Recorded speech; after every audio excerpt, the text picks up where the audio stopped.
எல்லாரும் சொல்லுங்க.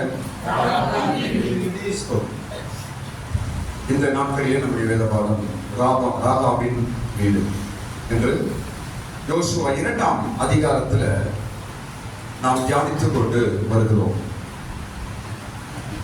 பல சத்தியங்கள், பல காரியங்களை நாம் இந்த கடந்த நாட்களிலே நாம் படித்துக் கொண்டு வருகிறோம். இவை எல்லாவற்றையும் நீங்கள் மனதில் வைத்து தேவன் கொடுக்கிற சத்திய வார்த்தை வசனங்களை உங்களுடைய ஆவிக்குரிய வாழ்க்கைக்கு பிரயோஜனப்படுத்திக் கொள்ளுங்கள். கர்த்தர் உங்களோடு கூட இருப்பாராக. யோசுவா 2ஆம் அதிகாரம் முதல் வசனத்துல 4 விஷயங்கள் நம்ம பார்த்தோம். இப்ப நம்ம 2ஆம் வசனம், 3ஆம் வசனம், 4ஆம் வசனம், 5ஆம் வசனம் இவைகளை தான் நம்ம அடுத்த பகுதியாய் நாம் தியானிக்க போகிறோம். ஸ்தோத்திரம். அதற்கு முன்பாய் ஒரு விஷயங்களை நான் சொல்லிட்டு மறுபடியும் நம்ம சப்ஜெக்டுக்கு நம்ம போவோம். ஸ்தோத்திரம். என்ன அந்த விஷயம் என்றால், ராகாவின் வீட்டுக்கு வேவுக்காரர்கள் எப்பொழுது வந்தார்கள்? ராகாவின் வீட்டுக்கு அந்த 2 வேவுக்காரர்கள் எப்பொழுது வந்தார்கள்? ராத்திரி வேளையில் வந்தார்கள். எப்பொழுது வந்தார்கள்? இருட்டு வேளையிலே, ராத்திரியிலே வந்தார்கள். ராத்திரி என்றால் அர்த்தம் என்ன? ஒரு நாளின் முடிவு சமயம்தான் ராத்திரி. ஒரு நாளுக்கு 4, ஒரு தினத்திற்கு 4 பகுதிகள். அதிகாலை, காலை, மதியம், மாலை, அப்புறம் ராத்திரி. மத்திய ராத்திரி இருக்குது. இத்தனை பகுதிகள் இருக்குது. அந்த நாளின் முடிவின் பகுதி எதுங்க? ஒரு நாள் முடிய போது என்றால் அந்த முடிவின் பகுதி எது? இரவு. ராத்திரி தான் ஒரு நாளை முடிக்கிற பகுதி. ஸ்தோத்திரம். அப்படி என்றால் இந்த ராகாவின் வீட்டுக்கு வந்த இந்த 2 வேவுக்காரர்கள் ராத்திரியில் வந்தார்கள். இது ஆவிக்குரிய அர்த்தம் என்னவென்றால், இந்த உலகத்தின் கடைசி நேரத்தை காண்பிக்கிறது. இந்த பூமியின் கடைசி காலத்தை காட்டுகிறது. இந்த உலகத்தின் கடைசி தருணத்தை காட்டுகிறது. ராத்திரிக்கு அப்புறம் வருவது என்ன? புதிய நாள். ராத்திரிக்கு அப்புறம் வருவது என்ன? சூரிய உதயம். ஆமென். சூரிய உதயம் என்பது ஆண்டவராகிய இயேசு கிறிஸ்துவின் வருகையை காண்பிக்கிறது. ராத்திரிக்கு அடுத்தது சூரியன் தான்.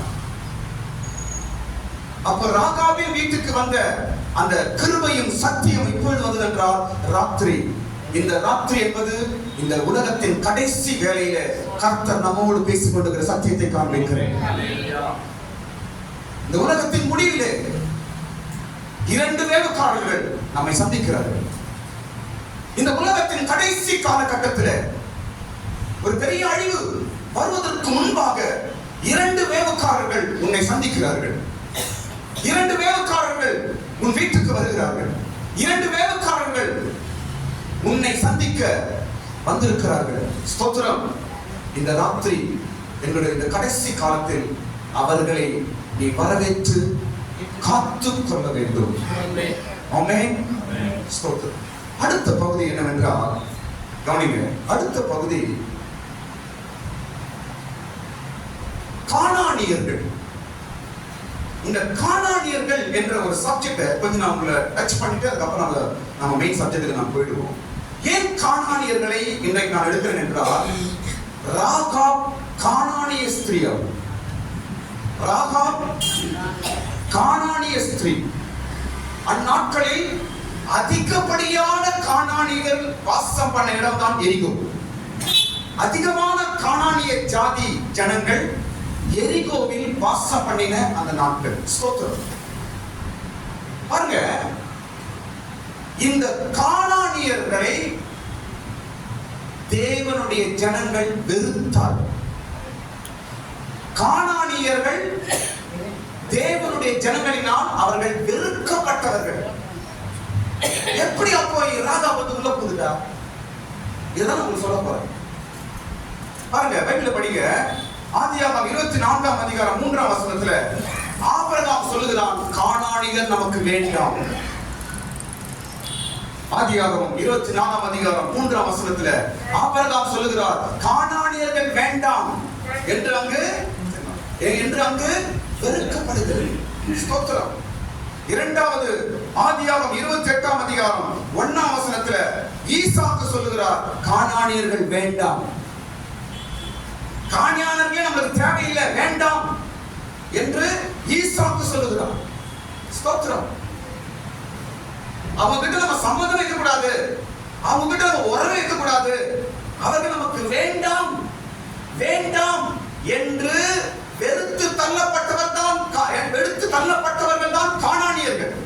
ஆனால் அந்த கானானிய ஸ்திரீயின் மூலமாய் தான் இயேசு இந்த பூமியில பிறக்க செய்தார் கர்த்தர். அப்படி தலையிடமார்கள் எல்லாமே.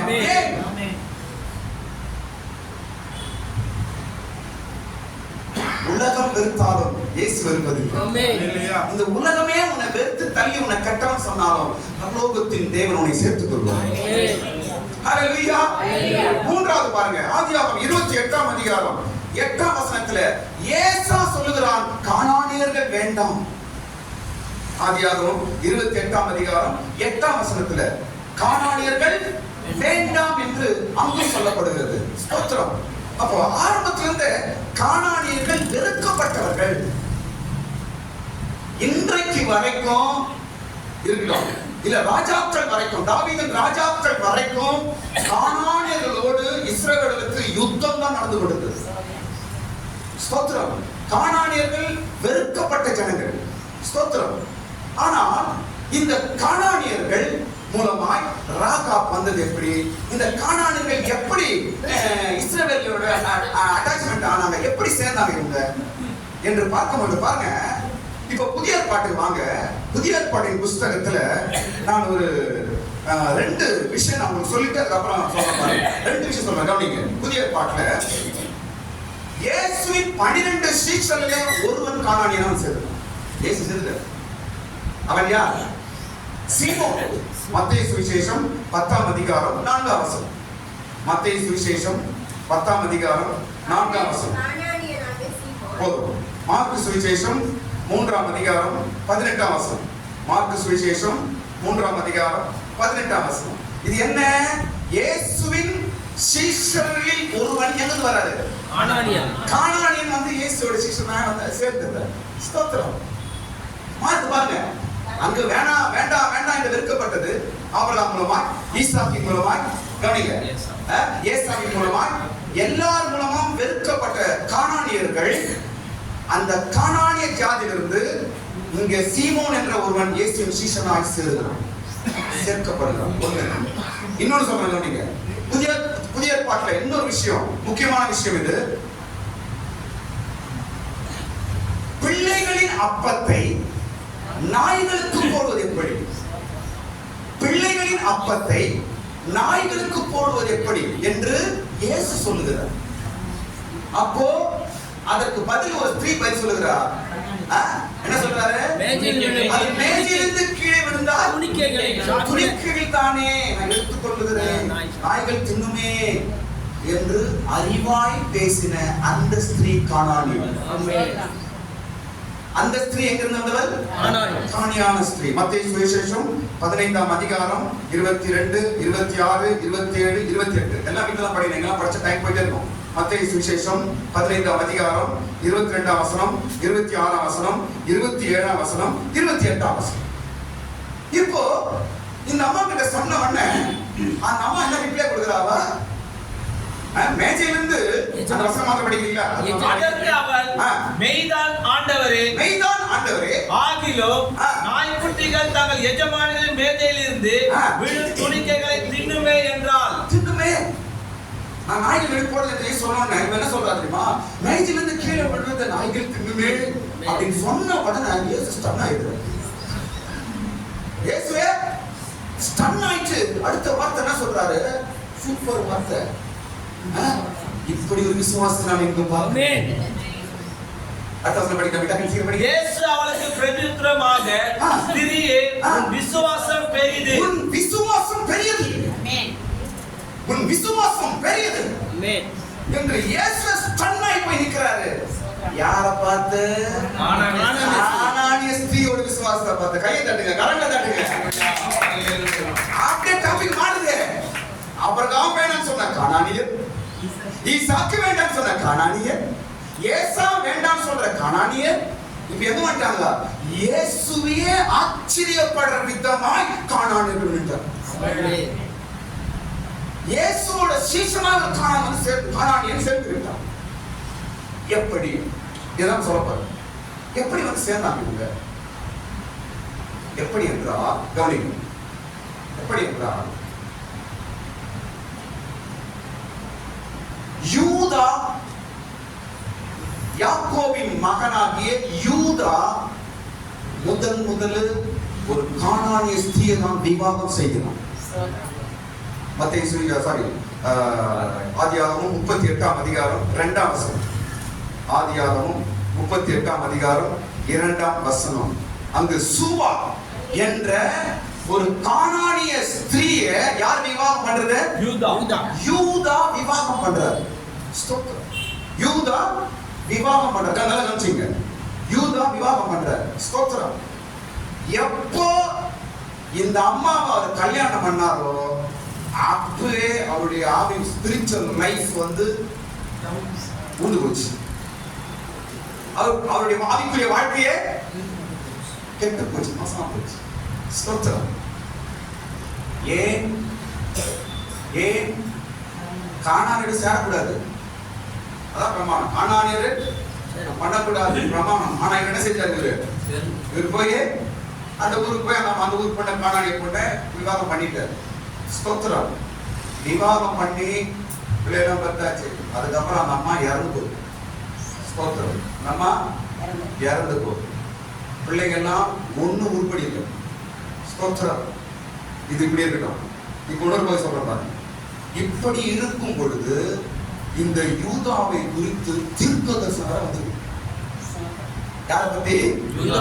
ரெண்டு தீர்க்க தரிசனங்கள் யூதாவை பற்றி. ஒன்னாவது 38ஆம் அதிகாரம் 12ஆம் வசனம். ஆதியாகமம் 38ஆம் அதிகாரம் 12ஆம் வசனத்துல அது வந்து 38 வந்து யூதாவின் மனைவி இறந்து போகிறார்.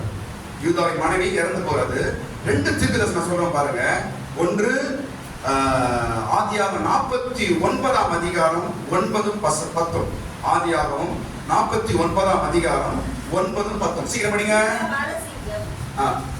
பத்தாம் படிங்கம்மா, பத்தாம் படிங்கம்மா.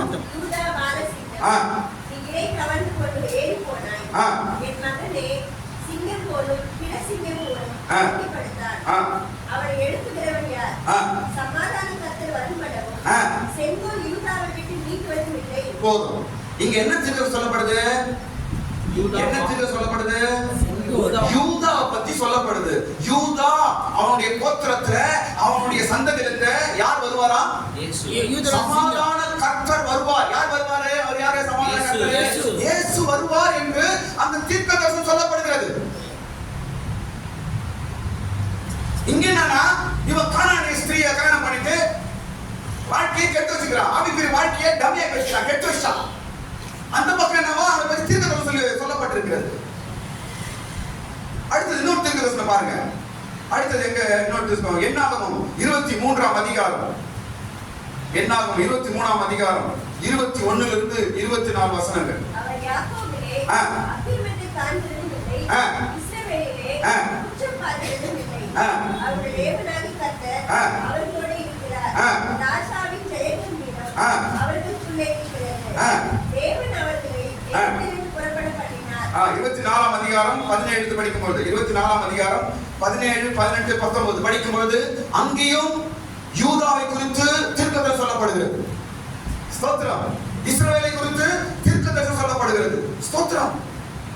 என்ன சொல்றாங்க? அவரை காண்பேன், இப்பொழுது அல்ல, அவரை தரிசிப்பேன், சமீபமாய் அல்ல. ஒரு நட்சத்திரம் யாக்கோபிலிருந்து உதிக்கும். ஒரு நட்சத்திரம் யாக்கோபிலிருந்து உதிக்கும். யாக்கோப்னா யாக்கோபுக்குள்ள யூதாவிலிருந்து. நட்சத்திரம் யாரு? இயேசு. இப்படி யூதாவை பத்தி தீர்க்கதரிசனம் சொல்லப்பட்டிருக்கிறது. ஆனா இவரோ என்ன பண்ணிட்டாருங்க?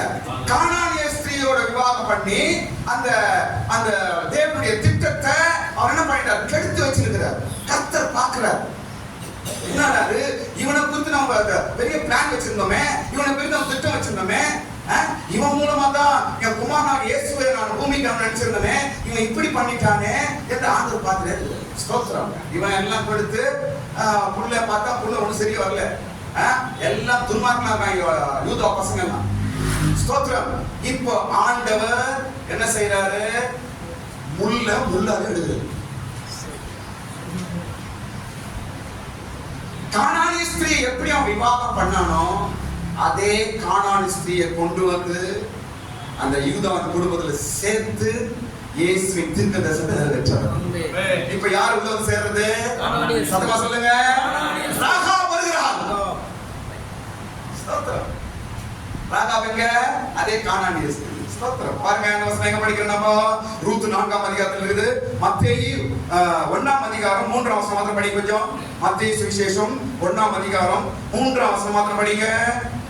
யூதாவின் குமாரனாகிய பாரேஸ் அப்புறம்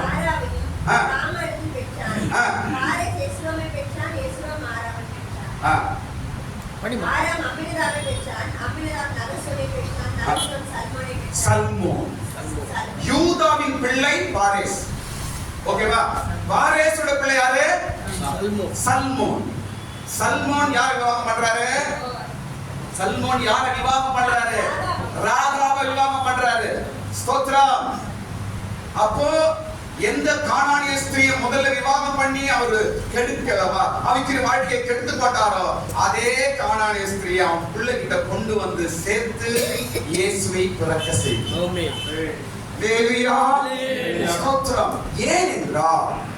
ஏனென்றால் எந்த இடத்துல வெறுக்கப்பட்டதோ இயேசு அதை நேசிக்கிறார். எந்த இடத்துல அருவருக்கப்பட்டு வெறுக்கப்பட்டதோ இயேசு அதை நேசித்து கொண்டு வருகிறார். நாம் பார்க்கிறோம். ஸ்தோத்திரம். சரி, இது ஒரு பகுதி. இப்ப நம்முடைய சப்ஜெக்ட் நம்ம கடந்து போயிடுவோம். நம்முடைய பகுதி இன்றைக்கு 2ஆம் வசனம் 3ஆம் வசனம் 4ஆம் வசனம். 2ஆம் வசனம் 3ஆம் வசனம் 4ஆம் வசனம். ஸ்தோத்திரம். இங்க இரண்டாவது முதல் பகுதி 1ஆம் வசனம் முடிச்சாச்சு. 2, 3, 4, 5 4 வசனத்துல நாம் கேட்க போற காரியம் ஒரு 4-5 விஷயம் நம்ம கேட்க போறோம். இல்ல, இது முக்கிய பகுதி என்னவென்றால் சோதனைகள், அந்த சோதனைகளை மேற்கொண்ட விதம். சோதனைகள் வருது, அந்த சோதனையை மேற்கொள்ளுகிற விதம் என்று நாம இங்க இந்த 4 வசனத்தை நாம் பார்க்கிறோம். ஸ்தோத்திரம். ராகாபின் வீட்டுக்கு 2 பேர் வந்தாச்சு. சத்தியமும் கிருபையும் வந்தாயிற்று. ஸ்தோத்திரம். இப்ப வந்த உடனே இப்ப அவருக்கு என்ன ஸ்டார்ட் ஆகுதாங்க? சோதனையும் பிரச்சனையும் ஸ்டார்ட் ஆகுது. இதுவரைக்கும் ஒண்ணு இல்ல ராகாபுக்கு. ஸ்தோத்திரம். இதுவரைக்கும் ஒன்றும் இல்ல. ராகாப் நல்லா இருக்கிறா. எப்போ அந்த வேவுக்காரனாகிய சத்தியமும் கிருபையும் ராகாபின் வீட்டுக்கு வந்ததோ பிரச்சனைகள் ஆரம்பமாயிற்று. ஸ்தோத்திரம். பிரச்சனைகள் ஆரம்பமாயிற்று. ஸ்தோத்திரம். சத்தியம் பைபிள் ஒரு முக்கியமான வசனம், சூப்பர் வசனம். 2 தீமோத்தேயு 3ஆம் அதிகாரம் 11ஆம் வசனம். 2 தீமோத்தேயு 3ஆம் அதிகாரம் 11ஆம் வசனத்துல கர்த்தருக்கு பிரியமாய் நடக்கிறவர்கள் என்ன அனுபவிப்பார்கள்? தீங்கு துன்பம் அனுபவிப்பார்கள். படிங்க, சீக்கிரம் படிங்க. 2 தீமோத்தேயு 3ஆம் அதிகாரம் 11ஆம் வசனம். அந்தியோகியா, இக்கோனியா, லிசித்ரா என்னும் பட்டணங்களில் எனக்கு உண்டான துன்பங்களையும் பாடுகளையும் நன்றாய் அறிந்திருக்கிறாய். எவ்வளவாய் துன்பங்களை சகித்தேன். அது இல்ல, 2 தீமோத்தேயு 3:11. 3:11. ஆமா. தேவனிடத்துல சத்தியத்திற்கு தேவனுக்கு பிரியமாய் பயந்து நடக்கிறவர்கள் துன்பம் அனுபவிப்பார். அன்றியும் கிறிஸ்து இயேசுவுக்குள் தேவ பக்தியாய் நடக்க மனதாய் நடக்கிற யாவரும் துன்பப்படுவார்கள். இங்க ஏன் இப்ப ராகாவுக்கு பிரச்சனை வருதுங்க? இது வரைக்கும் பிரச்சனை இல்லாம ராகாவுக்கு ஏன் பிரச்சனை வருது? இப்போ ராஜா ஆள் அனுப்புறான், ராகாவை மிரட்டுறாங்க. இதெல்லாம் ஏன் நடக்குது? இப்போ ஏன் நடக்குது? ஸ்தோத்திரம். என்றால் சத்தியத்தை அவர் நேசிக்கிறார், சத்தியத்தை ஏற்றுக்கொண்டார். ஸ்தோத்திரம். எப்பவுமே பிரச்சனை வராது. நீங்க சர்ச்சுக்கு வரதான் பிரச்சனை வரும். எப்பவுமே பிரச்சனை வராது. என்னைக்கு ஜோம் பண்ணுங்க அங்கதான் பிரச்சனை வரும். எப்பவுமே சண்டை வராது. என்னைக்கு பைபிள் படிக்கணும் அங்கே சண்டை வரும். அதுக்காக பைபிள் தூக்கி போடலாமா? பிரச்சனை வந்துச்சுன்னு சொல்லி அவன் 2 பேரையும் வீட்டு விட்டு செஞ்சுட்டாரா ராகாபு? ராஜா ஆள் அனுப்பி என்ன மிரட்டுறாரு, நீ 2 பேரும் வெளியே போயிடுங்க அப்படின்னு தொத்திட்டாரா? இல்லவே இல்லை. இருவரையும் காத்துக்கொண்டார். பிரச்சனைகள் வருது, போராட்டங்கள் வருது, சாத்தான் வருகிறான் என்று நீங்கள் பயப்பட வேண்டாம். சத்தியத்தையும் சபையையும் தேவனையும் விசுவாசத்தை நாம் காத்துக்கொள்ள வேண்டும். ஆமென். கர்த்தருக்கு கடவுளுக்கு பயந்து நடக்கிறவர்களுக்கு சோதனைகள் வரும். ஆனாலும் கர்த்தர் அவைகளிலிருந்து உங்களை விடுவிப்பாராக. ஹல்லேலூயா. ஸ்தோத்திரம். ஏன் இந்த சோதனை என்றால் தேவ திட்டம் ராகாபு வாழ்க்கையிலே நிறைவேற போகிறது. அதனால் பிரச்சனை. ராகாபுக்கு விடுதலை வரப்போகுது. அதனால் பிரச்சனை. ராகாபு வாழ்க்கையில கடவுள் ஏதோ ஒரு காரியத்தை செய்ய போகிறார். ராகாபோட பிரச்சனை இதோட முடிய போகுது. ராகாப் இனி எரிகோவுக்கு சொந்தமானவர் அல்ல, அவளை கர்த்தர் உன்னதமான இடத்துல கொண்டு போக போகிறார் என்பதற்கு அடையாளம் தான் அவர் சந்தித்த சோதனையும் பிரச்சனையும். ஸ்தோத்திரம். இந்த நாட்களிலே கர்த்தர் தேவனுடைய நிமித்தம், விசுவாசத்து நிமித்தம் நீ சந்தித்துக் கொண்டிருக்கிற பிரச்சனைக்கு பதில் என்ன தெரியுமா? நீ சந்தித்துக் கொண்டிருக்கிற சோதனை பிரச்சனைக்கும் காரணம் என்னவென்றால் சீக்கிரம் நீ வெளியே வர போகிற பிரச்சனை. சீக்கிரமாய் கர்த்தர் விடுதலை தர போகிறார். கரங்களை தட்டுங்க. இயேசுவின் நாமத்தினால ராகா வெளியே வருவதற்கு முன்பாக பிரச்சனை சந்தித்தார். ஹல்லேலூயா. ஸ்தோத்திரம். சரி, பிரச்சனை எப்படி ஸ்டார்ட் ஆச்சு? இப்ப ராகாவுக்கு மனுஷர்கள் மூலமா எப்படி ஸ்டார்ட் ஆகுதுங்க? எப்படி ஸ்டார்ட் ஆகுது? இப்போ மனுஷர்கள் மூலமா எவனோ ஒருத்த ராஜா இப்ப என்ன சொல்றான்? சொல்லி கொடுக்குறான். ஐயா, நம்ம வீட்டுல யாரும் வந்துட்டாங்க ஐயா, நீ யாரும் அனுப்புங்க ராஜா, யாரும் வந்துட்டாங்க, நீ விடாத, நம்ம துரத்து குடி விடாத அப்படின்னு ஒரு ஆள் வந்து ராஜா என்ன பண்றாரு? புத்தி கொடுக்குற கோல் போட்டுறாரு. சூப்பர் வார்த்தை, கோல் போட்டுறாரு. அடைந்த விஷயம் தான். ஆனாலும் எங்க நடக்குறாங்க? கோல் போட்டுறாரு. ஸ்தோத்திரம். பிரச்சனைகள் மனிதர்கள் மூலமாக நமக்கு வருகிறது. மனுஷன் மூலமாக தான். ஸ்தோத்திரம். நான் ரொம்ப பக்தி ஆயிடுச்சு பொண்டாட்டியே, நான் உன் பொண்ணு ரொம்ப ஜெபம் பண்ற, நான் ரொம்ப சர்ச்சைக்கு போறீங்க, புத்தி விடுதம் சுத்தியே இருக்காங்க. இங்க ராஜா பக்கம் புத்தி விட்டான் பாரு. அது மாதிரி கொஞ்சம் பக்தியா வந்துடக்கூடாது. ஐயோ பேச கூட மாட்டேன் அம்மா, பைபிள் இருக்கு, சர்ச்சுக்கு போயிடுது, பேச கூட மாட்டேன். என்ன சொன்னா சத்தாப்பா அப்படின்னு எங்கெல்லாம் பார்த்து சாத்தான்னு சொல்லுது. நான் சாத்தான் மாதிரி எதுவும் எங்கெல்லாம் பார்த்து பேய அப்படின்னு நான் பேயா? உங்க சர்ச்சில் தான் சொல்லி கொடுக்குறாங்க. என்னது இந்த சுத்தி குத்தி கொடுக்குறது கோல் சொல்றதுமா இருக்கும். நீங்க கவலைப்படாது. ராகாவை போல தைரியமாயிரு. கர்த்தர் பட்சத்தில் இருப்பா. ராகா இங்க பயப்படவே இல்லை. ராஜானா வார்த்தை, ராஜானா வார்த்தை யாருன்னா பாத்துக்கிறேன். பிரச்சனை வார்த்தை யாராவது சொல்லட்டும். சண்டை முடி விட்டோம், நான் பாத்துக்கிறேன். ஸ்தோத்திரம். பாருங்க, பைபிள படிக்கும் பொழுது யோபுக்கு பிரச்சனை மனைவி மூலமாய் வந்தது. மனைவி என்ன சொன்னா? போதுராய் அப்பா உன் பக்தி, நீ பண்ண ஜபம் போதும், எல்லாம் போச்சு, என்ன பண்ணு? தேவனை தூசித்து ஜீவனை விடும். செத்தே போயிடு. புருஷனை சாவு சொன்ன முக்கியமான ஒரு ஆளு யோபுவோட மனைவி. ஏன் சொல்ல வருகிறேன் என்றால் இங்க ராகாவுக்கு மனுஷன் மூலமாய் பிரச்சனை வந்து. இரண்டாவது பாருங்க, இயேசுவுக்கு ஒருத்தன் வந்தான். என்ன சொன்னான்? நீ எருசலேம் போக கூடாது, நீ சிலுவைலாம் சுமக்க கூடாது, நீ எல்லாம் பாடலாம் பாடக்கூடாது அப்படின்னு ஒருத்தன் புதுசு சொல்ல மாட்டான். யார் அவன்? வேது வந்துச்சு. சாப்பிட அவன் இயேசு வந்துச்சு. இதே மாதிரி தான் முழுக்க வரும். எப்ப வரும்? என்னைக்கு நல்லா பயிர் படிக்கிற பிரச்சனை வரும். என்னைக்கு சர்ச்சு கரெக்டா போறியோ அன்னைக்கு வந்துடுவான் சாத்தான். எப்படி வருவான்? யார் மூலம் மனுஷன் மூலம் தான் வருவான். ஸ்தோத்திரம். ஆனா இயேசு பாருங்க, பேதுருவை பார்த்து பேதுருவே போ அப்படின்னு சொன்னாரா? அப்பாலே சொன்னாரு. என்ன சொன்னாரு? அப்பாலே போ சாத்தானே, அப்பாலே போ சாத்தானே அப்படிங்கிறாரு. அப்ப பேசுறது தெரியுது, இது பேதுரு தான். ஆனா அவனுக்குள்ள வர்றது யாரு? சாத்தானே கடித்துக் கொள்ளுங்க. மனுஷன் நல்லவங்க. ஸ்தோத்திரம். மனுஷன் மேல கோவப்படாதீங்க. அந்த மனிதனை ஆக்டிவேட் பண்றவன் சாத்தான். இதெல்லாம் இயேசு பார்த்தாரு. அப்பாலே போ சாத்தானே, என்னை வெளிப்படுத்த வருகிறியா? ஸ்தோத்திரம் என்று கடிந்து கொண்டார். மனுஷர்கள் மூலமாய்தான் நமக்கு பிரச்சனைகள் வரும், சோதனைகள் வரும், கலகங்கள் வரும், கோடி மூட்டுறது வரும். ஆனாலும் கர்த்தர் உனக்கு கொடுத்திருக்கிற சத்தியத்தையும் கிருபையும் இழந்து போகாத. கடவுள் கொடுத்திருக்கிற இந்த சபை, ரட்சிப்பு, அபிஷேகம், சத்தியம் இதை ஒருபோதும் விற்றாத. ஸ்தோத்திரம். இதான் உனக்கு முக்கியம். இதை நீ காப்பாற்றிக்கொள். ஹல்லேலூயா. ஸ்தோத்திரம். இப்போ இதுல இன்னொரு விஷயம் சொல்ற கவனிங்க. எரிகோவின் ராஜா சாத்தான். எரிகோவின் ராஜா சாத்தான். ராகாவை கண்காணித்து அந்த ராகாவை எப்படியாவது ஒடுக்க வேண்டும், அடக்க வேண்டும் என்று ராகாவின் மீது கண் வைத்த சாத்தான் எரிகோவின் ராஜா.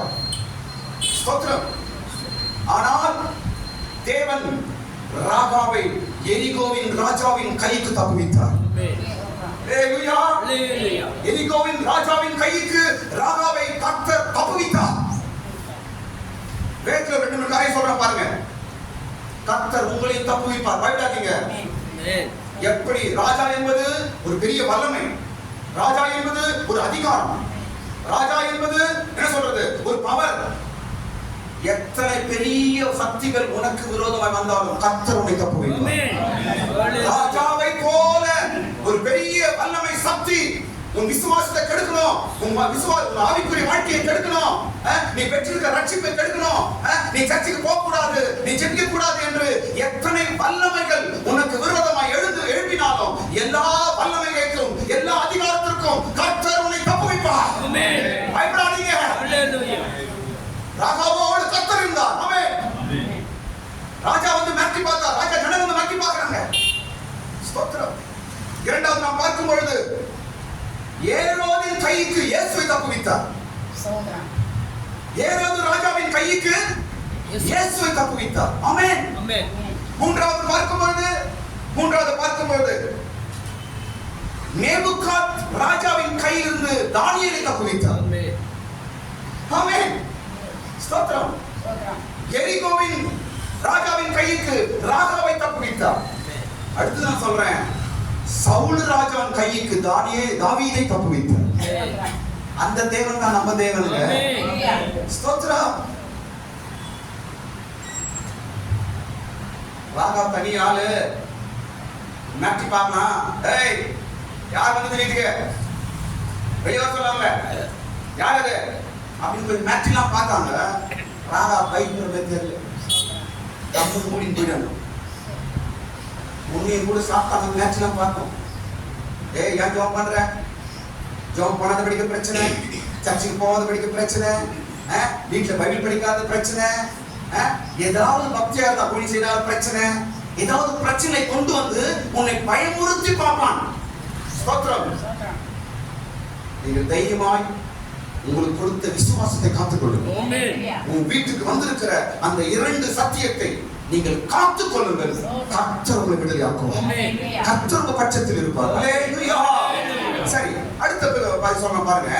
அடுத்த விஷயம் என்னென்றால், இந்த மனிதர்கள் ராகா வீட்டுக்கு வந்த முக்கிய காரணம் அந்த ராஜாவின் மனுஷர்கள், ராஜாவின் மனிதர்கள் ராகாவின் வீட்டுக்கு வருவதற்கு முக்கிய காரணம் என்ன? ராஜா ஆட்களை ராகா வீட்டுக்கு அனுப்பினாரு. முக்கிய காரணம் என்ன தெரியுமா? உன் வீட்டுக்கு வந்திருக்கிற அந்த 2 மனுஷரை வெளியே அனுப்பு. இதுதான் வந்தாங்க. எத்தனை வந்தாங்க அவங்க? 2 மனிதர்களை என்ன செய்யணும்? வெளியே. அந்த படிங்க, வாசிக்கிறோம். அந்த பகுதி படிங்க. 3ஆம் வசனம் சீக்கிரம் படிங்க பாப்போம். அப்பொழுது எரிகோவின் ராஜா ராகா பண்டைக்கு ஆள் அனுப்பி, உன்னிடத்திலே வந்து உன் வீட்டுக்குள் பிரவேசித்த மனுஷரை வெளியே கொண்டு வா. அந்த 2 பேரை வெளியே கொண்டு வந்து நாம விட்டுறோம். அப்ப இவருடைய கண் யார் மேல? அந்த 2 பேர் மேல. அந்த 2 மனுஷனை வெளியே கொண்டு வா. அந்த 2 மனுஷனை வெளியே துரத்துடு. அந்த 2 மனுஷனை உன் வீட்டுல வச்சுக்காத, வெளியே துரத்து. இதற்கு தான் ராஜா ராகாவின் வீட்டுக்கு ஆளை அனுப்பினான். அவனுடைய நோக்கம் என்ன? அந்த ரெண்டு வேவுக்காரர். இன்னைக்கு சாத்தான் நமக்கு விரோதமாக எழும்புற எல்லா பிரச்சனைகள் காரணம் என்ன தெரியுமா? உன்கிட்ட இருக்கிற சத்தியம், உன்கிட்ட இருக்கிற விசுவாசத்தை வெளியே தள்ளணும். அதான் அவனுடைய எண்ணம். உனக்குள்ள இருக்கிற அந்த ரெண்டு கிருபையை கெடுக்கணும், உனக்குள்ள இருக்கிற அந்த ரட்சிப்பை கெடுக்கணும், உனக்குள்ள இருக்கிற அந்த சத்தியத்தை கெடுக்கணும், உனக்குள்ள இருக்கிற அந்த விசுவாசத்தை கெடுக்கணும். அந்த ரெண்டு பேரை நீ வெளியே கொண்டு வா. அதான் முக்கியம். ஸ்தோத்திரம். சாத்தான் வேற எந்த கோபமும் கிடையாதுங்க. பிரச்சனைகளையும் சண்டையும் கலகங்களையும் குழப்பத்தையும் நம்ம குடும்பத்துல கொண்டு வரதுக்கு காரணம் என்ன? நம்ம மேல கோபம் இல்ல, நமக்குள்ள இருக்கிற அந்த வேவுக்காரர் தான் நமக்கு கோபம். நாம் பெற்றிருக்கிற ரட்சிப்பு தான் அவனுக்கு கோபம், நாம் பெற்றிருக்கிற விசுவாசம் தான் அவனுக்கு கோபம், நமக்குள்ள இருக்கிற பைபிள் வசனம் வச்சிருக்கிற பைபிள் அதுதான் அவனுக்கு கோபம். அந்த பைபிளை வெளியேற்றுரு, விசுவாசத்தை வெளியேற்றுரு, அதை விட்டுரு. பைபிள் படிக்காத, சர்ச்சுக்கு போகாத, ஜெபம் பண்ணாத. இதுக்கு தான் சாத்தான் உன்னிடத்தில் ஆட்களை அனுப்புகிறான். எரிகோவின் ராஜா ஆட்களை ராகாவின் வீட்டுக்கு அனுப்பினது போல சாத்தான் சில மனுஷங்களை ஏறி உன் குடும்பத்துக்கு அனுப்புவான். உன் விசுவாசத்தை கெடுக்கும்படிக்கு, உன் ரட்சிப்பை கெடுக்கும்படிக்கு, உன் சமாதானத்தை கெடுக்கும்படிக்கு, உன் இருக்கிற அபிஷேகத்தை கெடுக்கும்படிக்கு, உன் ஜெபத்தை கெடுக்கும்படிக்கு. ஸ்தோத்திரம். யாராவது வந்து உன் ஜெபத்துக்கு விரோதமா, உன் குடும்ப சமாதானத்துக்கு விரோதமா யாராவது மனுஷன் வந்து செய்யறானா, நீ நினைச்சுக்க வேண்டியதுதான், ஓ எரிகோ ராஜா அனுப்பிச்சான் அவங்கள.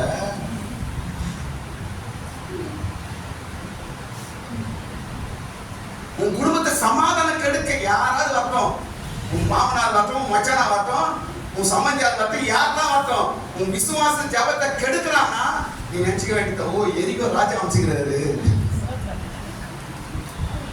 டைரக்டா வந்து கேளுங்க, நான் எரிகோ ராஜா அனுப்பிச்சாரா? எந்த ராஜாமா? நீ சும்மா வரல, நீ எரிகோ ராஜா தான் அனுப்பிச்சுக்கிறான்.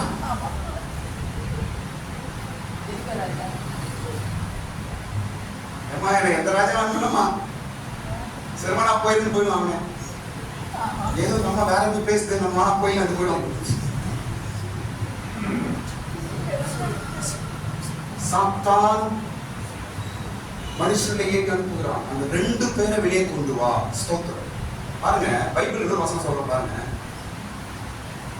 நாம் பெற்ற இந்த ரட்சிப்பு, நாம் பெற்றிருக்கிற இந்த விசுவாசம் காத்துக்கொள்ள நாம் போராட வேண்டிய சில நாட்கள் நமக்கு நியமிக்கப்பட்டிருக்கு.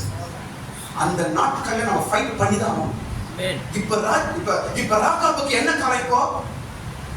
இப்ப ராகாபுக்கு வந்திருக்கிற சூழ்நிலை என்ன சூழ்நிலை? இப்போ போராடும் சூழ்நிலை. சொல்லுங்க, போராடும் ஒரு சூழ்நிலையில இப்ப ராகாபு இருக்கிறார். இப்போ போராடினால் வெற்றி பெற்றார். ஆமென். ஒரு கானானிய ஸ்திரீக்கு கர்த்தர் வெற்றி கொடுத்தார் என்றால், நீ யூதாவின் கோத்திரம், இயேசுவின் ரத்தம் உனக்கு வெற்றி கொடுக்க மாட்டாரா? கையை தட்டு. இயேசு உனக்கு வெற்றியை தருவார். ஒரு அந்நிய ஜாதி ஸ்திரீயாகிய கானானிய ஸ்திரீக்கு, ஒரு ராஜாவுக்கு கர்த்தர் வெற்றி கொடுத்து கூட இருந்து உயர்த்தி பாதுகாப்பார் என்றார். நாங்கள் கல்வாரியின் ரத்தத்தின் ஜனங்கள், நாங்கள் கொல்கத்தாவின் ரத்தத்தினால மீட்கப்பட்ட ஜனங்கள். நாங்கள் எங்களுக்கு எப்படி தோல்வி வரும்? வராதே. வெற்றி நிச்சயம். நிச்சயமாய் கர்த்தர் வெற்றி கொடுப்பார். ஹalleluya. யோபுல ஒரு வசனம் இருக்குது, படிங்க. யோபு 7ஆம் அதிகாரம் முதல் வசனத்துல படிக்கும் பொழுது, யோபின் புத்தகம் 7ஆம் அதிகாரம் முதல் வசனத்தை படிக்கும் பொழுது, மனிதனுக்கு பூமியிலே போராட மனுஷனுக்கு குறிக்கப்பட்ட காலம் உண்டல்லவா? போதும். மனிதனுக்கு பூமியிலே போராடும்படிக்கு ஒரு காலம் குறிக்கப்பட்டிருக்கிறது. ஒரு காலம் ஒரு காலம் ஒரு காலம் தான், வாழ்நாளெல்லாம் கிடையாது. கவனிச்சீங்க, வாழ்நாளெல்லாம் கிடையாதுங்க. யோபு சில காலம் போராடினான். அந்த போராட்டத்துக்கு தகுந்தமா ரெட்டிப்பான ஆசீர்வாதத்தை அவனுக்கு கொடுத்தார். ஒரு காலம் உண்டு.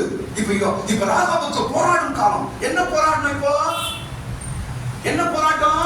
நான் வீட்டுக்கு வந்தாலும் வெளியே அனுப்ப மாட்டேன், நீ என்ன வேணா பண்ணிக்கோ. நான் பெற்ற ரட்சிப்பை நான் விட மாட்டேன், என் ஏசப்பா நான் விட மாட்டேன், நான் சர்ச்சுக்கு போறதை விட மாட்டேன், நான் ஜெபம் பண்றதை விட மாட்டேன், நான் பைபிள் படிக்கிறதை விட மாட்டேன். இப்படி ராகாவை போல நீ இருக்க வேண்டும். ராகாப் இப்படி இருந்தால், என் வீட்டுக்கு வந்த மனுஷனை நான் அனுப்ப மாட்டேன். இன்னொரு வசனம் சொல்றேன் பாருங்க, இன்னொரு விஷயம், ஆதியாகமம் 29ஆம் அதிகாரம், 29ஆம் அதிகாரமா ஆதியாகமம் 19ஆம் அதிகாரத்துல லோத்தின் வீட்டுக்கு வந்த தேவ தூதர்களை அந்த ஊர் ஜனத்தார் வந்து அவங்க 2 பேரையும் வெளியே விடு அப்படின்னு வந்து மிரட்டுறாங்க. லோத்தின் வீட்டுக்கு 2 தேவ தூதர்கள் வராங்கப்பா. எத்தனை தேவதூதர்கள் வராங்க? 2 தேவ தூதர்கள் லோத்து வீட்டுக்கு வராங்க. எப்படி ராகாப வீட்டுக்கு 2 பேர் வந்தாங்களோ அதே போல யார் வீட்டுக்கு வராங்க? லோத்து வீட்டுக்கு வராங்க. லோத்து அவர்களை வருந்தி, வாங்க வாங்க என் வீட்டுக்கு வாங்க, என் வீட்டுக்கு வாங்க, என் வீட்டை ஆசீர்வதிங்க, என் பிள்ளைகளை ஆசீர்வதிங்க என்று வருந்தி கூப்பிட்டு வந்து வீட்டுல வச்சு அவங்க சாப்பாடுலாம் கொடுத்து வச்சிருக்கிறாரு. இப்ப ஊர்ல மாட்டாங்க. அந்த ஊர்ல இருக்கிறவங்க இப்போ வந்து நின்றாங்க வீட்டுக்கு முன்னாடி. ஏய் லோத்த, யாரோ 2 பேர் வந்து வெளியே அனுப்புவாங்க. இந்த ராத்திரி வேளையிலே உன் வீட்டுக்கு வந்த அந்த 2 பேரை வெளியே அனுப்பு. இந்த ராத்திரி வேளையிலே உன் வீட்டுக்கு வந்த 2 பேரை வெளியே அனுப்பு என்று ராகாபுக்கு சொன்னது போல இங்க யாருக்கு சொல்றாங்க? இப்போ லோத்துக்கு சொல்லி மிரட்டுறாங்க. இந்த நாட்களிலே உன் விசுவாசத்துக்கு விரோதமாய் சாத்தான் எழும்பி கிரியை செய்யலாம். நீ ஆண்டவருக்காக நில்லு, கர்த்தர் உன்னை உயர்த்துவார். பயப்படாத. எரிகோ ராஜாவுக்கு பயப்படாத. சோதோம் பட்டணத்து ஜனங்களுக்கு நீ பயப்படாத. லோத்து எப்படி அந்த 2 பேரை காத்துக் கொண்டானோ, ராகாப் அந்த 2 பேரை எப்படி காத்துக் கொண்டாலோ, நீயும் அப்படி தைரியமாயிரு. கர்த்தர் நிச்சயமா உனக்காக யுத்தம் பண்ணுவார். கையை தட்டுங்க, விசுவாசத்தை விட்டுடாத. இப்ப லோத்துக்கு வீட்டுக்கு வந்த 2 பேரையும் வெளியே கொண்டு வா என்று மேட்றாங்க. வசனம் படிங்க, சீக்கிரம் படிங்க. லோத்தை கூப்பிட்டு, இந்த ராத்திரியிலே உன்னிடத்திலே வந்த மனுஷர் எங்கே? இந்த ராத்திரி வேளையிலே உன் வீட்டுக்கு வந்த அந்த 2 மனுஷரை எங்கே? எங்கே? நாங்கள் அவர்களை அறியும்படிக்கு அவர்களை எங்களிடத்திலே வெளியே கொண்டு வா. வெளியே கொண்டு வா, வெளியே கொண்டு வா. கோபம் பாருங்க, பாருங்க. நம்ம பைபிள் படிச்சா சாத்தான் போவோம், நம்ம சர்ச்சுக்கு போனா சாத்தான் போவோம், நம்ம ஜெபம் பண்ணா சாத்தான் போவோம். வேற ஒன்றும் போக முடியாது. நீங்க இங்க பாருங்க, நீங்க சினிமா போங்க, ஒரு பிரச்சனை வராது. கூத்து குமார் அடிங்க, ஒரு பிரச்சனை வராது. அப்புறம் வேற என்ன? போன் பார்த்து உட்காந்துங்க, ஒரு பிரச்சனை வராது. சினிமா பாட்டு சீரியல் போட்டு வீட்டில் சிச்சனையா இருக்க ஒன்றும் வராது. ஏப்புசத்தை பார்த்து ஒரு பிரச்சனையும் வராது. ஆனா உன் வீட்டுக்கு நீ பைபிள் படிக்கும் போது தான் பிரச்சனை இருக்கு. லோத்து வீட்டுக்கு ஏன் பிரச்சனை? அது 2 பேர் எங்க? அவங்க வீட்டுல புள்ள குட்டி பொண்ணு மருமக எல்லாரும் இருக்கிறாங்க. அவங்கலாம் இவங்களுக்கு பிரச்சனை கிடையாது. வந்த 2 பேர் தான் பிரச்சனை. இது வரைக்கும் லோத்துக்கு அந்த பிரச்சனை கிடையாது. இந்த 2 பேர் எப்போ வந்தாலும் பிரச்சனை. ஸ்தோத்திரம். அதனால ஏன் இந்த பிரச்சனை? ஏன் இந்த பிரச்சனை? நான் தப்பு பண்ணிட்டேனா? கடவுள் என் ஜெபத்தை கேட்கலையா? ஏன் இந்த பிரச்சனை? அப்படிலாம் கன்ஃபியூஸ் ஆகக்கூடாது. நீங்க ராகாப் தெளிவாகிற, நீ என்னங்க ஒரு கானானிய ஸ்திரீ, அந்நிய ஸ்திரீ, அவ தெளிவா இருக்கிறா, நீ எப்படி? பிரச்சனை வந்துட்டா உடனே ஆண்டவர் கை விட்டாரு. நோ. பிரச்சனை வந்துட்டா உடனே ஜெபம் கேட்கப்படல. நோ. பிரச்சனை வந்துட்ட உடனே ஐயோ நான் தப்பு பண்ணிட்டேன், நீ சரியில்லை, சாத்தான் சொல்லுவான். நீ சரியில்லை, நீ அது பண்ணிட்ட, இது பண்ணிட்ட, நீ தப்பு பண்ணிட்ட, நீ சர்ச்சைலாம் போகாத, நீ தப்பு பண்ணிட்ட, ஜெபம்லாம் பண்ணாத, நீ தப்பு பண்ணிட்ட, பைபிள்லாம் படிக்காத, உன் ஜெபம் கேட்கப்படாது. இதுவரை ஒரு பக்கம் சாத்தான் பேசுறான். ஏன் பிரச்சனை? நீ சத்தியத்திற்காக நிற்கிற, அதனால் பிரச்சனை. உன் தேவனை நீ விட மாற்ற, அதனால் உனக்கு பிரச்சனை. நீ விசுவாசத்தில் வளர்கிறாய், அதனால் பிரச்சனை. நீ ஆண்டவரை நேசிக்கிறாய், அதனால் பிரச்சனை. நீ வேதத்தை அதிகமாய் படிக்கிற, அதனால பிரச்சனை. அவ்வளவுதாங்க. நான் பாருங்க, கடவுள் காரியத்துக்காக ஒரு பிரச்சனை வருதுன்னா கடவுள் நம்ம பக்கம் இருந்து யுத்தம் செய்வார், செய்ய மாட்டாரா? நிச்சயமாய் செய்வார். கையை தட்டுங்க, கரங்களை தட்டுங்க. நிச்சயமாய் செய்வார். அவருக்காக நீ நிற்கும் பொழுது கடவுள் விட்டுருவாரு. ஜெபம் பண்ணும்போது உங்களுக்கு பிரச்சனை வருது, கடவுள் விட்டுருவாரா? நீ சர்ச்சைக்கு போறதுனால ஒரு பிரச்சனை வருது, கடவுள் விட்டுருவாரா? நீ உபவாசம் இருப்பதனால ஒரு பிரச்சனை வருது, கடவுள் விட்டுருவாரா? நீ வேதம் படிப்பதனால ஒரு பிரச்சனை வருது, கடவுள் விட்டுருவாரா? நீ ஆண்டவர் மேல் நம்பிக்கை வச்சிருக்கிற அந்த நம்பிக்கையின் விசுவாசத்தின் மூலமா பல பிரச்சனைகள் ஜனங்கள் எல்லாம் விரோதமா பேசுறாங்க, அதுக்கெல்லாம் கவலைப்படாத, கடவுள் உன்னை கைவிட மாட்டான். ஹalleluya. ஸ்தோத்திரம். ஸ்தோத்திரம். வேசியாய் இருந்த ஒரு ராகாவை ஒருமுறை நீ திரும்பி பாருங்க. அவள் பட்சத்துல கர்த்தர் யுத்தம் செய்தார் என்றால் நம் பட்சத்தில் தேவன் பல மடங்கு வல்லமையாக ஹalleluya. ஸ்தோத்திரம். கலக்காத அந்த ரெண்டு பேரை வெளியே கொண்டு வா. அந்த ரெண்டு பேரோட பிரச்சனை. ஹalleluya. நான் ஒரு விஷயம் சொன்னா முடிக்கிறேன், மீதி நாளைக்கு பார்ப்போம். இன்னொரு விஷயம், இப்ப ரெண்டு விஷயம் சொல்லாச்சு. இன்னொரு விஷயம் என்னவென்றால், எனக்கு கவனிங்க ஒரு விஷயம், எப்படி ராகாப் இந்த பிரச்சனையை ஃபேஸ் பண்றா. ராகாப் எப்படி இந்த ராஜா ஆரம்பிச்சது, இவங்க கேட்கறது இதெல்லாம் எப்படி அவள் எதிர்கொள்ளுகிறா, எப்படி ஃபேஸ் பண்றா என்பதை நான் ஒரே வார்த்தையில நான் சொல்றேன். வீட்டு நாளைக்கு பார்ப்போம். கவனிங்க, என்ன பாருங்க. எல்லாருக்கும் அந்த இரண்டு நபர்கள் வேவுக்காரர்கள். எல்லாருக்கும் அங்க வந்த ரெண்டு பேர் யாரு? வேவுக்காரர். ஆனால் ராகாவுக்கோ தேவ தூதர்கள். அதனால ஃபைட் பண்ணாங்க. ஆமென். எல்லாரும் வேவுக்காரரை பார்த்தாங்க, ராகாவை அப்படி பார்க்கவில்லை. எல்லாரும் வேவுக்காரர் என்று பார்த்தார்கள், மற்றவர்களுக்கு வேவுக்காரர்கள், ஆனால் ராகாவுக்கோ தேவ தூதர்கள். அதனால நான் விடவே மாட்டேன், இந்த ரட்சிப்பனை விட மாட்டேன், இந்த பக்தியை விட மாட்டேன், இந்த விசுவாசத்தை விட மாட்டேன், ஸ்தோத்திரம், இந்த இயேசுவை விட மாட்டேன், இந்த மேன்மையை விட மாட்டேன், இந்த சத்தியத்தை விட மாட்டேன், இந்த அபிஷேகத்தை விட மாட்டேன், இந்த ஃபெலோஷிப்பை விட மாட்டேன் என்று ராகாப் உறுதியாக நின்றான்.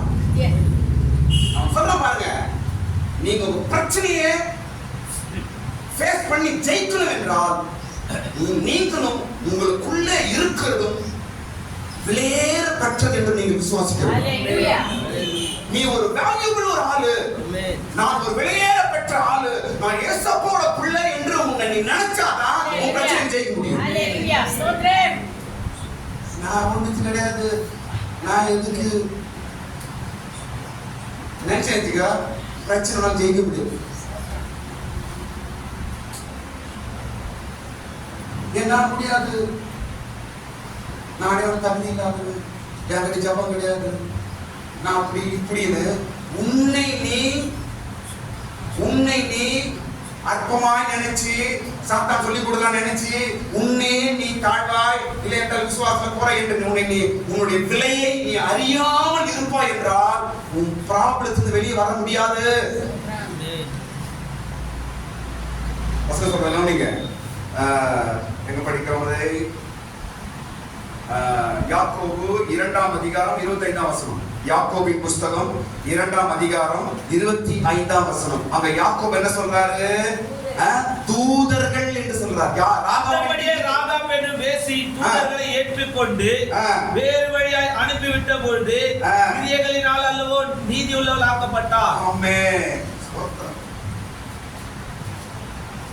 ராகாப் அந்த தேவக்காரர்களை எப்படி பார்க்கறாங்க? தேவ தூதர்கள் பார்க்கிற பார்வை பாருங்க. அவங்க என்ன சொல்றாங்க? ஏதோ வேவுக்காரங்க போயிட்டு மாட்டாங்க, வேவு பார்க்க மாட்டாங்க. ஐயோ கெடுதல், ஐயோ உன்னை அழிச்சுவாங்க, ஐயோ உனக்கு கெடுதல் நடக்க போகுது, ஐயோ உங்க கெட்டவங்க, ஐயோ உனக்கு நல்லது கிடையாது, ஐயோ இயேசு சாமி கடவுள் கிட்ட போயிட்ட, ஐயோ உன்னை வெள்ளத்தில் போட வச்சுருவாங்க, ஐயோ அவங்க ஒரு பொருளை பார்த்து ஒரு மாதிரி நான் உண்மையா அப்படி ஆகிடுவாங்க, போயிடாத சர்ச்சுக்கு அப்பா.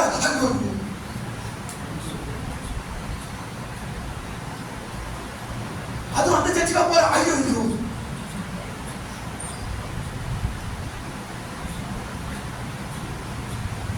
வேற சர்ச்சுக்கு போ, அங்கேயும் போறேன், அது ஒரே கத்து கத்துவாங்க. இப்படிதான் ராகாப் சொன்னாங்க, தவறாக சொன்னார்கள், வேவுக்காரர்கள் என்று சொன்னார்கள். அவங்க வந்தது நல்லது இல்லை. பாஸ்டரா அவங்க அவங்க வீட்டுக்கு வராங்க, ஜபமா உங்க வீட்டுல ஜபம், அது ஜபம் பண்றாங்க. ஐயோ யார் சொல்லி கொடுக்குறது? எரிகோ ராஜா சொல்லி கொடுக்குறது, சாத்தான் சொல்லி கொடுப்பது. இதெல்லாம் சொல்லி பார்த்தாங்க, ராகாவை ஆட்டவும் முடியும். சோத்ரம். இதெல்லாம் சொல்லி பார்த்தாங்க, ராகாவை ஒன்றும் செய்ய முடியவில்லை. அவ மைண்ட்ல நீ எதுனா சொல்லிட்டு போ, நீங்க எதுனா சொல்லிட்டு போங்க, எனக்கு தெரியும். நீ எதுனா சொல்லிட்டு போ, எனக்கு திட்டியா திட்டிட்டு போ, என்ன அவமானப்படுத்திட்டு போ, எனக்கு கெட்ட வார்த்தை திட்டியா திட்டு, நான் சர்ச்சைக்கு போறத பார்த்து கோவப்படுறியா கோவப்படு, நான் பைபிள் எடுத்து போறத பார்த்து சிரிக்கிறியா சிரி. எனக்கு தெரியும் என் வீட்டுக்கு வந்திருக்கிற தேவதூதன். எனக்கு தெரியும் என் ஆண்டவராக இயேசு கிறிஸ்து என் பாவங்களுக்காக சிலுவையில் மரித்தார். எனக்கு தெரியும் என் இயேசு எனக்காக ரத்தம் சிந்தினார். எனக்கு தெரியும் என் ஆண்டவர் எனக்காக ஜீவனை கொடுத்தார். எனக்கு தெரியும் என் பாவத்தின் விமோசனம் பரிகாரி அவர்தான். 1000 பேர் 1000 சொன்னாலும் நீ உன் விஷயத்துல தெளிவாயிரு. ராகாப் தெளிவாயிருந்தா. என் வீட்டுக்கு வந்தது தேவதூதர்கள். அதனால் நான் இதை விட மாட்டேன். அதனால பிரச்சனையை ஃபேஸ் பண்ணா ஜெயித்தோம். ஸ்தோத்திரம். பைபிள்ல 2 விஷயம் சொல்றேன் பாருங்க. நாம் பார்ப்பது எப்படி இருக்கிறது? 2 உதாரணம் சொல்றேன் பாருங்க. ஒரு இடத்துல இயேசு ஒரு குருடனுக்கு ஜெபம் பண்ணி பார்ப்பான் அப்படின்னு சொல்றாரு. அவன் மனிதர்களை எப்படி பார்க்கறான்? மனிதர்களை எப்படி பார்த்தான்? மரங்களை போல பார்த்தான். மனுஷன் தான், அவன் கண்ணுக்கு எப்படி தெரியுது? மரங்கள். இன்றைக்கு நாம் எல்லாரும் கிறிஸ்தவர்கள் தான். ஆனால் நம்முடைய ஆவிக்குரிய வாழ்க்கை, நம்முடைய சத்தியம், நம்முடைய விசுவாசம் எப்படி தெரியுது? நம்ம கண்ணுக்கு மரம் போல தெரியுதா? உன் சத்தியத்தை எப்படி பார்க்கிறார்? உன் கடவுள் கொடுத்த ரட்சிப்பை எப்படி பார்க்கிற? கடவுள் கொடுத்திருக்கிற பைபிளை எப்படி பார்க்கிற? ஆண்டவர் கொடுத்திருக்கிற சபையை எப்படி பார்க்கிற? ஆண்டவர் கொடுத்திருக்கிற விசுவாசத்தை எப்படி பார்க்கிற? அபிஷேகத்தை, அந்நிய பாஷையை எப்படி பார்க்கிற? நீ பார்க்கிற விதம் எல்லாம் கரெக்ட் தான். கண்ணெல்லாம் தெரியுது. ஆனா எப்படி தெரியுது? மரம் போல தெரியுது. மரமா தெரியுது. என்ன பிரயோஜனம்? மறுபடியும் ஜெபம் பண்றாங்க இயேசுராம். மறுபடியும் என்ன பண்றாங்க? மறுபடியும் ஜெபிக்கிறான். அதுக்கப்புறம் எப்படி பார்க்கிறான்? தெளிவாய் பார்க்கிறான். இன்றைக்கு கிறிஸ்துவ விசுவாசிகள் உங்களுடைய விசுவாசத்தை எப்படி பார்க்கிறீங்க? உங்களுடைய ரட்சிப்பை நீங்க எப்படி பார்க்கிறீங்க? கடவுள் உங்களை நடத்துற விதத்தை எப்படி பார்க்கிறீங்க? கடவுள் கொடுத்திருக்கிற கிருபையை நீங்க எப்படி பார்க்கிறீங்க? நீ பார்க்கிற விதத்தில் தான் உன் ப்ராப்ளத்தை ஜெயிக்க முடியும். நீ பார்க்கிற விதம் தான் உனக்கு வெற்றியை கொடுக்கும். சாதாரணமா நினைச்சாரு ஏதோ சர்ச்சைக்கு போனா கிடைக்கும். நீங்க வந்து உட்கார்ந்து இருக்கிறதே காரணம் தெரியுமா? இயேசு ரத்தம் சிந்தினால தான் இங்க உட்கார்ந்து. பைபிளை கையில எடுத்திருக்கிறாய் என்றால் இயேசு சிலுவையில ரத்தம் சிந்தினால தான் பைபிளை கையில எடுத்திருக்கிறாய். சும்மா கிடையாது, எளிதாய் வந்தது அல்ல. ஸ்தோத்திரம். பவுல் சொல்லுகிறார், இந்த பொக்கிஷங்களை நாங்கள் ஆண்டவரையிலே பெற்றிருக்கிறோம். இப்போது கேட்டுக்கொண்டிருக்கிற சத்தியம் பொக்கிஷம். நீ பெற்றிருக்கிற ரட்சிப்பு பொக்கிஷம். நீ எடுத்திருக்கிற ஞானஸ்தானம் பொக்கிஷம். நீ படிக்கிற வேதம் பொக்கிஷம். நீ போகிற சர்ச் பொக்கிஷம். உன் கொடுத்திருக்கிற சபை ஐக்கியம் பொக்கிஷம். கடவுள் கொடுத்திருக்கிற கிருபைகள் பொக்கிஷம். அப்படி நினைத்தால் தான் நீ சத்துருவை ஜெயிக்க முடியும். அப்படி நீ பார்த்தால் தான் உன் சோதனை ஜெயிக்க முடியும். ஸ்தோத்திரம். இனி எரிகோவின் ராஜாகிய சாத்தான் எத்தனை மனுஷனை உங்ககிட்ட அனுப்பினாலும், எத்தனை சூழ்நிலையை உன்னிடத்தில் ஏவி அனுப்பினாலும் கர்த்தர் உன்னை ஜெயிக்க செய்வார். காரணமில்லாத பிரச்சனை வருது, காரணமில்லாத பிரச்சனை. ஸ்தோத்திரம். சும்மாவே இருந்தா பக்கத்து வீட்டுல இருந்து பொம்பளை பேய் பிடிச்சு சண்டை போடுது. சும்மாவே இருந்தா ஏதோ ஒரு பத்து சண்டைக்கு வருது. ஸ்தோத்திரம். ஏன்? உள்ள இருக்குதுல வெளியே விட்டுரு. உங்ககிட்ட 2 இருக்குதுல வெளியே குத்துரு. உங்ககிட்ட 2 இருக்குதுல வெளியே விட்டுரு. கிருபையும் சத்தியமும் ஏன் உங்களுக்குள்ள இருக்குது? அது வெளியே விடு. அதை விட்டு வெளியே வா. என்ன போல என் கூட சேர்ந்துரு. என்ன போல இருந்துரு. ஏன் நீ ரட்சிக்கப்படுற? ஏன் சர்ச்சைக்கு போற? இதுதான் ராகாபடில கேட்கப்பட்டது. இதுதான் லோத்துக்கிட்ட கேட்கப்பட்டது. ஸ்தோத்திரம். நீங்க மறுபடியும் சொல்லுங்க, நீங்க பிரச்சனையை ஒருபோது நீங்க பார்க்க கூடாது. நீ எவ்வளவு வெளியேறப்பட்டதான் பார்க்க வேண்டும். பிரச்சனை ஏன் வருது? நீ வெளியேறப்பட்டது தான் பிரச்சனை வருது. ஹalleluya. ஆமென். ஸ்தோத்திரம். பிரச்சனை ஏன் வருது? நீ ஆண்டவருடைய புள்ள, அப்பதான் பிரச்சனை வருது. பிரச்சனை ஏன் வருது? கடவுளுடைய அபிஷேகத்தில் இருக்கிற பிரச்சனை வருது. மனுஷன் ஏன் விரோதமா எழுப்புகிறார்கள்? விரோதமா ஏன் பேசுறாங்க? உங்ககிட்ட கடவுள் பொக்கிஷத்தை வச்சிருக்கிறாரு, அதனால தான் விரோதமா பேசுறாங்க. ஆமென். இதை தான் ராகா பார்த்தா.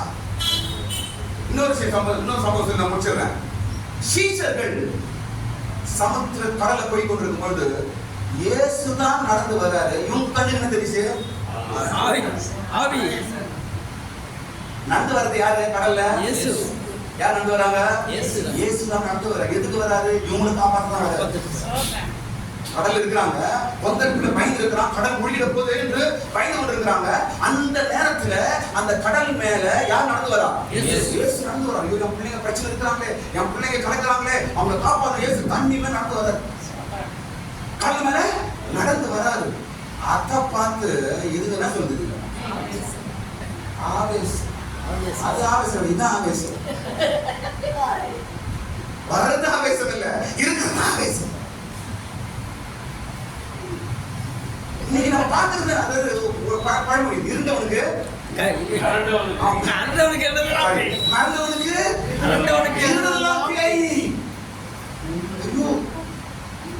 நம்ம இதெல்லாம் பேசுறது பண்றோமா? இது நடந்துருமா? இவங்க ஏதாவது செய்துருவாங்களா? இது சண்டைக்கு வந்துருவாங்களா? இது பண்ணிடுவாங்களா? ஏன் நீ மறந்து போயிருந்த? சார் மறந்து போனதால பார்க்கலாம் பேருக்கு. நீ மறந்து போயிருக்கிறதுனால உன்னை பார்த்தா உனக்கு பேர் இருக்குது. பார்க்கிற பிரச்சனை எல்லாம் உனக்கு பார்க்கறதா உனக்கு பிரச்சனையா தெரியுது. ஆனால் ராகா தெளிவா இருந்தா, அவன் போல ராகா எப்படி இருக்கிறா? அவன் எப்படி ஃபேஸ் பண்ணா நாளைக்கு சொல்றேன் பாருங்க. பிரச்சனை எவ்வளவு ஆர் ஹேண்டில் பண்ற பாருங்க, நாளைக்கு சொல்றாரு. ஸ்தோத்திரம். சீஷரின் கண்களுக்கு இயேசு ஆவேசம் போல, பேய் போல, பூதம் போல. தெலுங்குல பூதமா போடு, பூதம் போல. இயேசு பூதம் போல. ஐயோ பூதம். ஒருவேளை இயேசு காதுல கேட்டாரா? அடப்பாவி உங்களுக்கு போய் என்னடா பூதம் சொல்றீங்க? ஏதோ பாவம் போச்சு உங்களை காப்பாத்து, பாவம் உங்களை காப்பாத்து. நான் கஷ்டப்பட்டு என் பாவம் யூஸ் பண்ணி நான் தண்ணி மேல நடந்து தண்ணி மேல ஓடி வர நானு என்ன பார்த்தாலும் பூதம் சொல்றீங்க. இயேசு வந்து நூலாயிட்டு சோத்திரம். ஏன் இது நடந்து போயிடுது? இன்னைக்கு ஏன் எல்லாமே பூதமா தெரியுது? சர்ச்சு பார்த்தா பூதமா தெரியுது, பாஸ்டர் பார்த்தா பூதமா தெரியுது, சர்ச்சு விசுவாசிகளை பார்த்தா விசுவாசிகளை பார்த்தா பூதம் தெரியுது, பைபிள் பார்த்தா ஐயோ பைபிள் அவ்வளவு படிக்கணுமா, ஐயோ பூதம் தெரியுது, அபிஷேகமா ஐயோ பூதம் தெரியுது. ஏன் கத்துறாங்க? ஏன் நீ மறந்து போயிரு? நீ மறந்து போனாதான் எல்லாமே பூதம் தெரியுது. ஃபர்ஸ்ட் உன் பார்வை சரி பண்ணு. பார்க்கறதா மனம் போல தெரியக்கூடாது. உன் பார்வை என்ன? உன்னை எப்படி நீ பார்க்கிற? உன் குடும்பத்துக்கு எப்படி பார்க்கிற? உன் விசுவாசத்தை எப்படி பார்க்கிற? உன்னுடைய பக்தி எப்படி பார்க்கிற? நீ பார்க்கிற விதத்தை சரிப்படுத்து, ப்ராப்ளம் சால்வ் ஆகும். இதுமே எனக்கு தெரியாது, என்னால முடியாது, என்னால ஆகாது, இது எப்படி கஷ்டமாச்சு, இப்படி எல்லாம் சொல்லி இந்த ப்ராப்ளத்தை ஜெயிக்கவே முடியாது. ஸ்தோத்திரம். ராகா வேவுக்காரர் என்று ஊரே சொன்னாலும் அவள் வேவுக்காரர் என்று பார்க்கவில்லை, தேவ தூதர்கள் என்று பார்த்தார். அதனால் ஜெயித்தார். அதனால் எரிகோ ராஜாவை ஜெயித்தார். எரிகோ ராஜா அனுப்பின மனுஷனை ஜெயித்தார். எல்லா பிரச்சனையும் அவர் ஜெயித்தார். ஹல்லேலூயா. அந்த கண்களை மூடுங்க. நாளைக்கு நாம் பெரிய காரியங்களை பார்ப்போம். கர்த்தர் நமக்கு உதவி செய்வார். எல்லாரும் ஸ்தோத்திரம் பண்ணுவோம். ஹல்லேலூயா. ஸ்தோத்திரம். ஆமென். ஸ்தோத்திரம், ஸ்தோத்திரம், ஸ்தோத்திரம், ஸ்தோத்திரம், ஸ்தோத்திரம், ஸ்தோத்திரம், ஸ்தோத்திரம்.